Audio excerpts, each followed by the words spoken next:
Hello everyone, my name is Eskaban and I'm back with another case study. So today's case is about the most popular pop star or the music sensation of 90s and early 20s who died all of a sudden and left his fans in sadness and in a shocking state that what went wrong and how did he died. So without wasting any time further, let's learn a little more about today's case revolving around the death of Michael Jackson.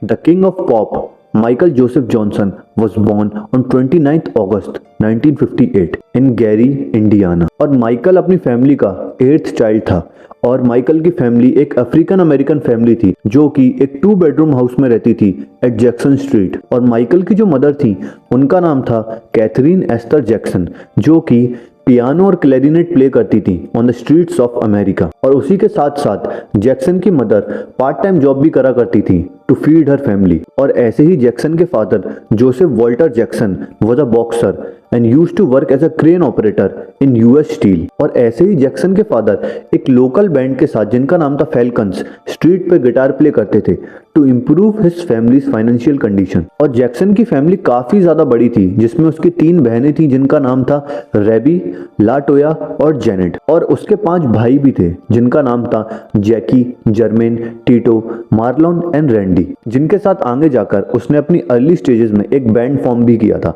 और Jackson का एक 6th brother भी था जो कि Marlon का twin था जिसकी पैदा होते ही साथ डेथ हो गई थी। सो इन 1964 माइकल और मार्लोन ने Jackson brothers musical band join किया जो कि उनके फादर द्वारा क्रिएटेड एक म्यूजिकल बैंड था जिसमें जैकी, जर्मेन और Tito already as support musicians काम कर रहे थे। And during a interview Joseph जो कि माइकल के फादर हैं उन्होंने ये कन्फेस किया था कि जब जैक्सन छोटा था तो वो उसको बेल्ट से मारा करते थे during his music practice. Although he knew that it was a child abuse, but then also he did that to make his son disciplined. Later in 1965, Michael began sharing lead vocals with Jermaine and the group was named as Jackson 5. अब धीमे धीमे Jackson 5 की popularity बहुत ज़्यादा बढ़ती जा रही थी और उनके अर्ली स्टेजेस में उनको बहुत सारे म्यूजिक लेबल्स ने अप्रोच किया। सो Jackson 5 accepted the offer of Motown and started making music album for them.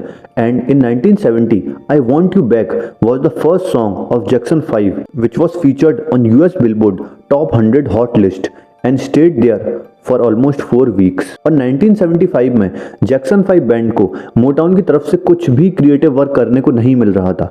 तो इस आइडियाज की मिसमैच होने की वजह से जैक्सन 5 ने मोटाउन को लीव कर दिया और उन्होंने फिर एक नया म्यूजिक लेबल ज्वाइन किया जिसका नाम था Epic Records and renamed their band as Jacksons. और इसी ऑडियंस के प्यार की वजह से, इतनी पॉपुलैरिटी की वजह से 1975 में माइकल जैक्सन ने अपना 5th सोलो एल्बम लॉन्च किया ऑफ द वॉल जिसकी 20 मिलियन कॉपी सोल्ड आउट हुई वर्ल्ड वाइड। और 25 मार्च 1983 को जैक्सन ने वापस से रीयूनाइट किया अपने लोकल बैंड के साथ, अपने ब्रदर्स के साथ टू परफॉर्म एट मोटाउन 25। और ये एक NBC टेलीविजन शो होने वाला था जो कि 16 मई को एयर होने वाला था। और इसकी जो एस्टिमेटेड ऑडियंस थी जो इस शो को देखने वाली थी वो थी 47 million and he performed on Billie gene in front of 47 million audience.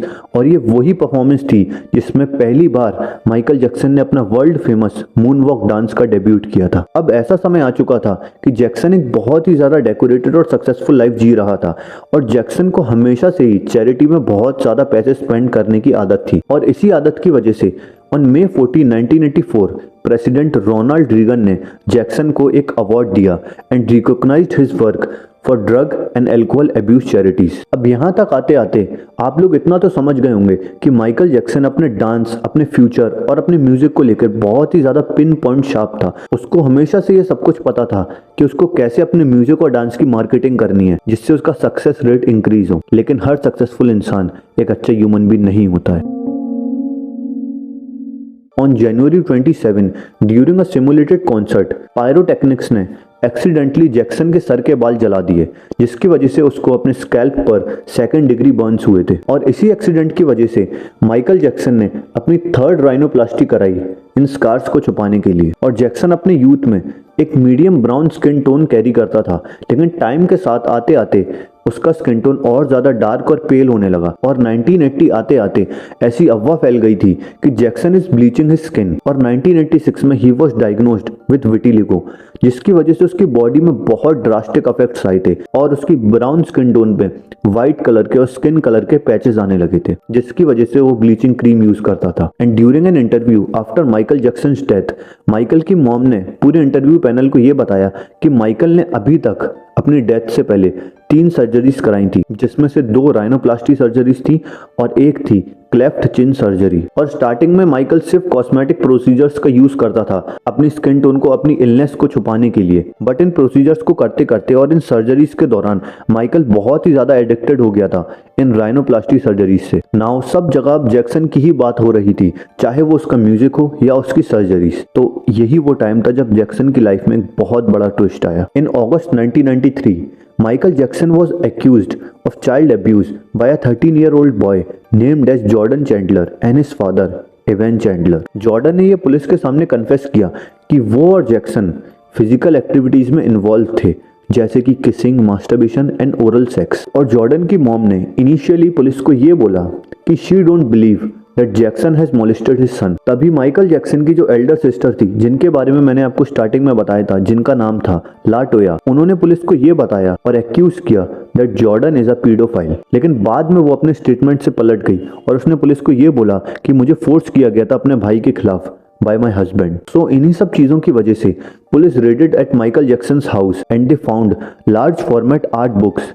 which included younger boys running and playing without any clothes। लेकिन जब जैक्सन से इन बुक्स के बारे में पूछा गया तो उसने सीधा डिनाई कर दिया कि मुझे नहीं पता था आज तक कि मेरे घर में ऐसी टाइप की कोई बुक्स एग्जिस्ट भी करती हैं। शायद किसी फैन ने मुझे एज ए गिफ्ट के तौर पर ये भेजा होगा, मैंने अभी तक कभी भी इन्हें ओपन नहीं किया है। और 1994 में जैक्सन और जॉर्डन का जो केस था उसको सेटल किया गया और माइकल जैक्सन ने इवान चैंडलर, जो कि जॉर्डन के फादर थे, उनको $23 मिलियन पे करे। And on September 22 the case was shut and no criminal charges were pressed against Michael due to lack of evidence. जब जैक्सन की इमेज इतनी ज्यादा नेगेटिव वे में और खराब वे में पोर्ट्रे हो रही थी आउटसाइड वर्ल्ड में उसके फैंस के सामने, उसी दौरान in late 1993 Jackson proposed Lisa Marie Presley on a phone call and they got married in Las Vegas in 1994। लेकिन टैब्लो मीडिया ने यह स्पेकुलेट किया कि जैक्सन की शादी सिर्फ एक पब्लिसिटी स्टंट है, जिससे कि पूरी दुनिया का, पूरी ऑडियंस का, पूरी मीडिया का ध्यान उसके चाइल्ड एब्यूज एलिगेशन से हटके उसकी मैरिज पे चला जाए। और कुछ ऐसा ही हुआ आगे जाके।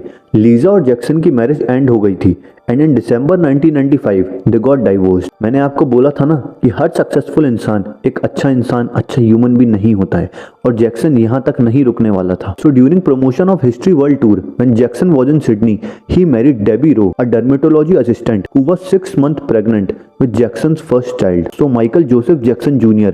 was born on Feb 13, 1997 and his sister Paris Michael Catherine Jackson was born on April 3, 1998. But Jackson and Debbie got separated and divorced in 2000 and Debbie conceded the custody of the children. On December 18, 2003, Santa Barbara authorities charged Jackson with 7 counts of child abuse, child molestation and 2 counts of intoxicating a child, a teenage with alcohol। लेकिन Michael Jackson ने इन सारी allegations को deny कर दिया और उसके पास इतना ज्यादा पैसा और पावर थी कि उसके खिलाफ एविडेंस ढूंढ पाना नामुमकिन था। And in 2009 FBI released their first file on Jackson and that file showed Jackson as a non-guilty due to lack of evidence। Now Jackson की पॉपुलैरिटी डिमिनिश होती जा रही थी और उसके सारे शेमफुल एक्ट्स उसके फैंस के सामने आ चुके थे और यहीं से जैक्सन का डाउनफॉल स्टार्ट हो गया था। By this time Jackson was on the verge of bankruptcy और उस पर 47 लॉ केसेस चल रहे थे। इसलिए जितने भी म्यूजिक लेबल्स थे सबने अपना हाथ खींच लिया था जैक्सन के ऊपर से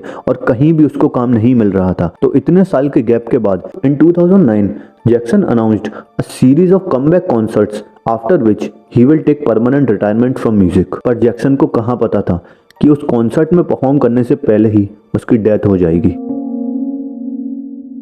On 25 जून 2009 जब 3 हफ्ते से भी कम समय बचा था जैक्सन के लंदन कॉन्सर्ट को स्टार्ट होने में, तभी Jackson died from cardiac arrest due to overdose of propofol and benzodiazepine. और ये पूरा मेडिकेशन डोज जैक्सन के पर्सनल फिजिशियन कॉनरेड मुरे ने जैक्सन को दिया था, जिससे कि वो अपने लंदन कॉन्सर्ट से पहले एक अच्छी स्लीप ले सके अपने रेंटेड अपार्टमेंट में, जो कि उसने हॉम्बी हिल्स में लिया था। And soon paramedics received a 911 call at 12:22 p.m. and Jackson was not breathing, so a CPR was performed then and there. पर मेडिकल स्टाफ के एफर्ट्स से जैक्सन की कंडीशन पर कुछ भी फर्क नहीं पड़ रहा था, इसलिए जैक्सन को एनरूट किया गया Ronald Reagan UCLA medical centre. लेकिन हॉस्पिटल पहुंचने के थोड़ी देर बाद at 2:26 p.m. जैक्सन की डेथ हो गई। और इस इंसिडेंट के बाद धीमे धीमे ये न्यूज ऑनलाइन सरफेस होने लगी और गूगल और ट्विटर जैसी वेबसाइट्स के सर्वर भी क्रैश हो गए due to high user overload, क्योंकि माइकल जैक्सन की इतनी ज्यादा फैन फॉलोइंग थी वर्ल्ड वाइड, जिसकी वजह से लोग ज्यादा से ज्यादा सर्च कर रहे थे गूगल और ट्विटर पे जाके कि सच में माइकल जैक्सन की डेथ हुई है या फिर ये कोई पब्लिसिटी स्टंट है, जैसा कि माइकल जैक्सन हमेशा से करता आया है। और अगस्त 2009 में कॉनरेड मुरे को लॉ इन्फोर्समेंट ऑफिशियल्स ने चार्ज किया with involuntary manslaughter and on February 8, 2010 Conrad Murray was sentenced to prison for 4 years. So for now, the death case of King of Pop Michael Jackson comes to an end. But before you go, अगर आप लोगों को true crime documentaries और dark web videos देखना पसंद है तो please subscribe to this channel to become prisoners of Azkaban.